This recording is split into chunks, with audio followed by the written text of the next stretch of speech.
Vous avez posé les questions que vous aviez envie de poser. Non, nous, ce qui nous semble, mais Frédéric et Fabien ont pu le dire, c'est qu'à un moment donné, nous, on va être des élus qui prenons nos responsabilités. Et on se dit qu'à un moment donné, quand un délégataire de service public prend cette délégation, il le fait parce qu'il a du métier, de la passion, du savoir-faire, mais il le fait aussi parce que ça lui rapporte de l'argent. Ce qui est clair, ce qui est à la limite pas normal du tout. Sauf que si à un moment donné, effectivement, on passe en régie intéressée, on peut avoir les mêmes qualités de passion, de savoir-faire, mais en même temps, on peut jouer sur le fait qu'on veut défendre la tauromachie et qu'un frein à la tauromachie, qu'on le veuille ou non, aujourd'hui, le frein, c'est que la jeunesse va moins aux arènes qu'elle ne le fait dans certaines arènes en Espagne, je pense particulièrement à Madrid, parce que le prix des places est prohibitif. Et qu'avec la régie intéressée, on peut tout de suite dire on baisse le prix des places des amphis de 20% et on baisse le prix des places, mais ça a dû être dit, de façon graduée pour les autres places. Nous, ça nous paraît être, parce qu'après on peut avoir toutes les déclarations incantatoires qu'on veut, mais la réalité des faits, c'est qu'il faut que les gens, et les jeunes et les moyens, de fréquenter les arènes. Parce qu'on est tous ici et on se connaît. Si on a eu la fission, certaines devant les taureaux, certaines toujours sur les étagères, c'est qu'à un moment donné, même quand on était jeune et qu'on n'avait pas beaucoup d'argent, on pouvait aller aux arènes. Et la fission, ça commence par ça. Si on ne peut pas aller voir, et si aujourd'hui c'est qu'un spectacle élitiste, eh bien la tauromachie mourra. Et pour que la tauromachie vive, il faut qu'on puisse, et que la jeunesse, et d'autres moins jeunes qui sont quand même aussi avec des pouvoirs d'achat faibles, puissent aller aux arènes. Donc nous, il nous semble que la délégation de service public, qui allie à la fois les mêmes avantages que la DSP, qu'on ne nous dise pas, parce que alors ce serait grave, si on nous disait que ceux qui ont le savoir-faire, qui ont le talent, qui ont la passion, qui ont l'amour des taureaux, pouvaient exercer cette passion uniquement dans le cadre d'une délégation de service public et ne pouvaient pas l'exercer dans le cadre d'une délégation d'une régie, ce serait qu'ils sont là uniquement pour des raisons mercantiles et pour des raisons de profit. Moi, je ne veux pas le croire. Et ce qui est possible dans le sud-ouest, eh ben, c'est possible à Nîmes, parce que de toute façon, à part les années Fournier, eh bien tout le reste a été en régie. Alors, ce n'était pas la même régie que maintenant, mais maintenant, les marchés publics nous permettent maintenant d'avoir une régie qui à la fois allie tout ce qu'il y a dans une régie, mais à la fois nous permet d'avoir de passer un contrat sous forme donc de contrat qui peut être discuté avec les clubs taurins, discuté avec la coordination, mais aussi avec les clubs, pour qu'on mette un contenu qui nous permette d'allier toutes les compétences. Donc il nous semble que c'est quelque chose d'intéressant au moment où on a un délégataire de service public qui dit la même chose que nous. Je parle de Simon. Il dit la même chose que nous. Il dit la TVA, il ne faut pas la payer. Nous, on dit aussi.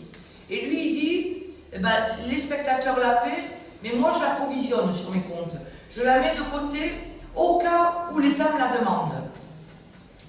Résultat des courses, il la met de côté. L'État ne la demande pas, donc bon, elle est là dans ses comptes. Mais total, le spectateur, lui, la paie. Ça nous paraît quand même quelque peu étonnant aujourd'hui dans notre société. Donc nous, on préfère dire, eh bien, on aura les mêmes compétences, le même savoir-faire, et à la fois, on baisse le prix des places. Et on aura de beaux plateaux, et les élus, qui sont élus prendront leurs responsabilités. Parce qu'aujourd'hui, les clubs taurins, ben, contre qui ils se retournent? Quand ils se retournent vers la ville pour dire, je sais pas quoi, la ville, elle dit, ben, moi j'ai délégué. Et le délégataire, dans son cahier des charges, n'est aucunement tenu de rendre des comptes au club taurin. Eh bien, nous, on dit, il y a une ville qui est riche de ses clubs taurins, qui est riche de son affition. Eh bien, nous, on veut remettre en place l'UVTF, on veut remettre en place la commission extra-municipale, qui est quand même un point d'appui important, où on est toujours arrivé à faire tourner le délégué au PIC, le délégué aux banneries, ceux qui montent au palco. On a pu faire tourner tout ça, où chacun y trouve son compte. Il y a un règlement Touraine, il faut qu'il soit respecté. Nous, on est pour le respect du règlement Touraine, mais on est à la fois pour prendre toutes nos responsabilités.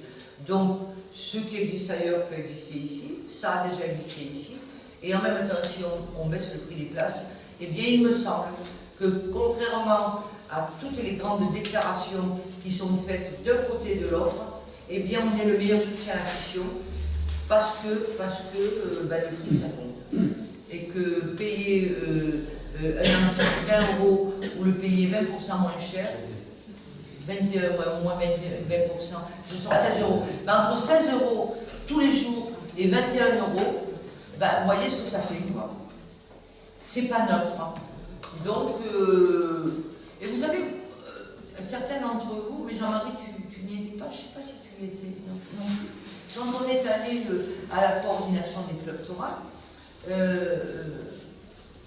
à l'Impérator, comme les autres candidats, on a été les seuls à dire ça, mais ils savaient qu'on allait...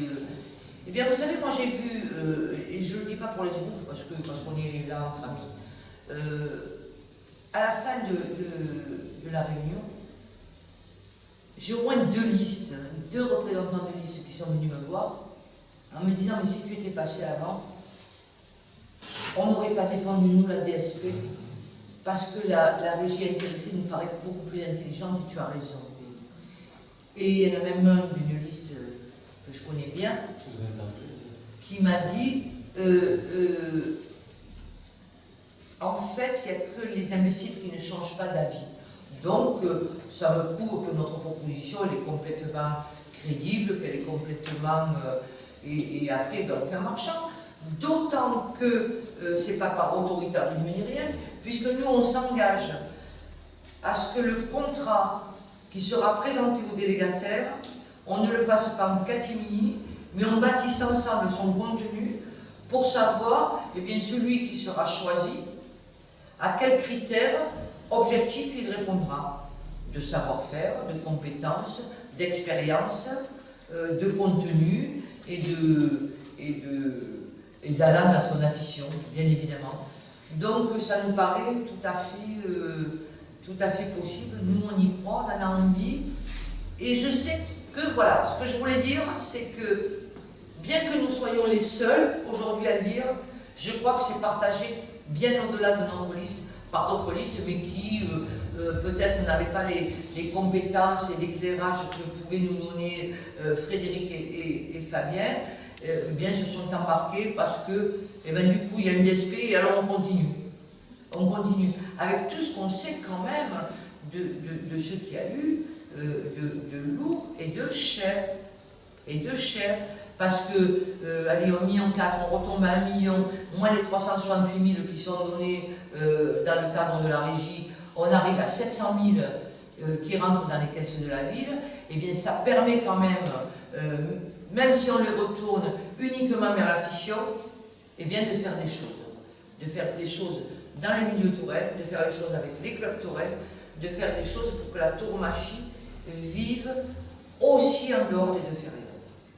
Et je crois que ça peut être un soutien important. 700 000 €, c'est pas rien. C'est pas rien.